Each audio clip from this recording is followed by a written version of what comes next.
Hello po sa inyong lahat mga ka-crypto. Ako po si Pinoy Crypto Trader at sa video na ito ay atin pong pag-uusapan ang tungkol dito kay Pepe, kung saan ayon po rito ay nakatakas raw po si Pepe sa sa kanyang channel pattern, or ibig sabihin po nito ay nagkaroon po siya ng breakout sa kanyang upper portion.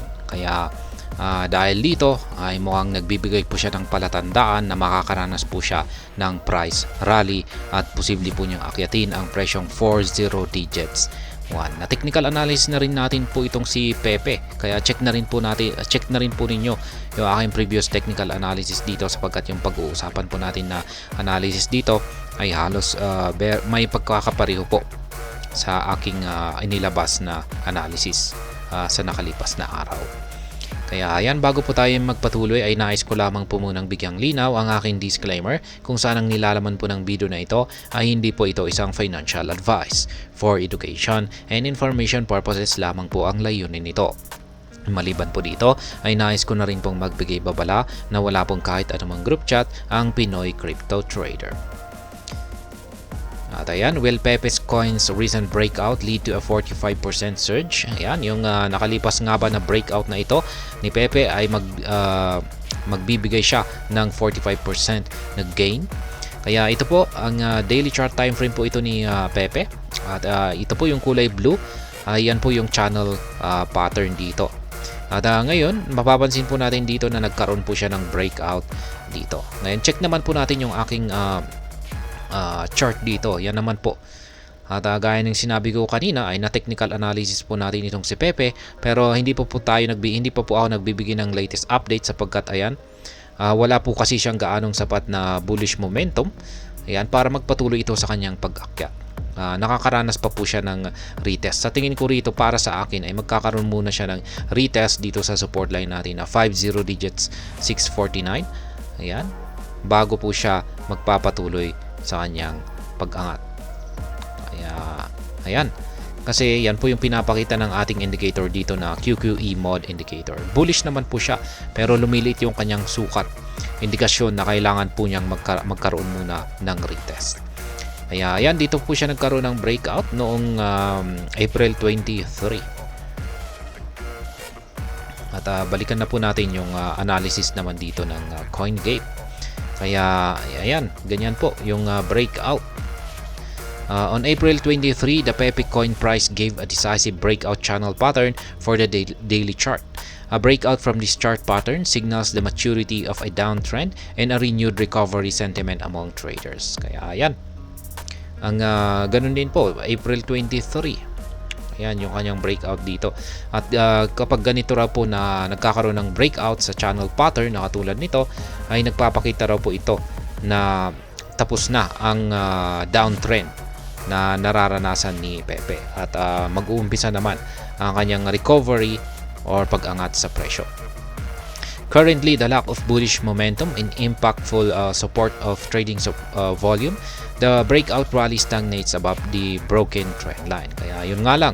At wala pong gaanong bullish momentum. Nagkaroon nga tayo ng breakout, pero wala naman po tayong gaanong bullish momentum. Kaya nahihirapan po siyang umangat.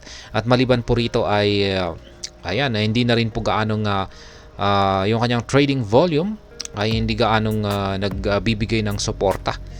Kaya yung kanyang breakout na ito ay nauuwi po sa pagiging stagnant, or hindi po siya po ay nagko-consolidate, yan, or nagsa-sideways na lamang.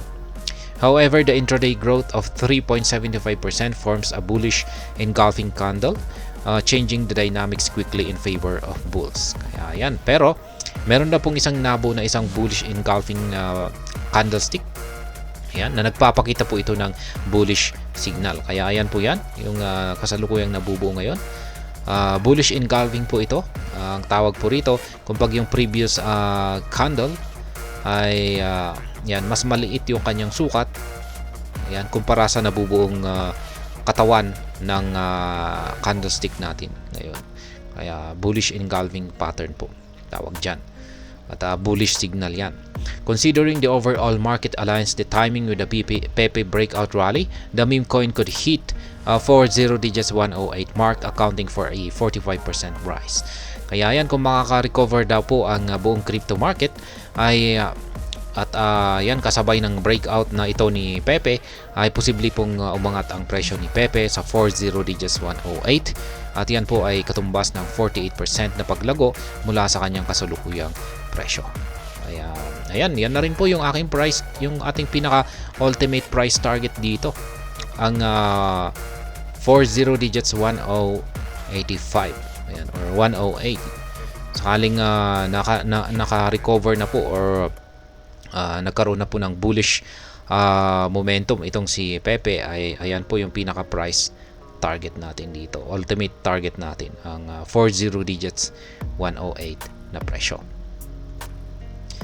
At ito po yung mga indicators pa rito. Ayan, karagdagang indicators. Yung RSI naman ay the daily RSI sloped back above the midline. 50% reflects the bullish sentiment returning to this asset. Kaya ayan, yung RSI po naman po ay ayan yan, nandito po yan. Below 50, nasa below 50 po siya. Ng ayan, above the midline 50% po pala. At nagpapakita po ito ng isang bullish sentiment.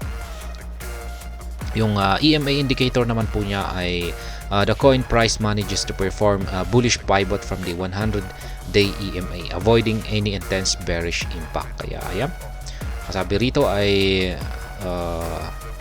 itong si Pepe ay nagawa na po niyang makapag-perform ng bullish pivot mula sa kanyang 100-day na EMA. Ayan, meron ba siya dito?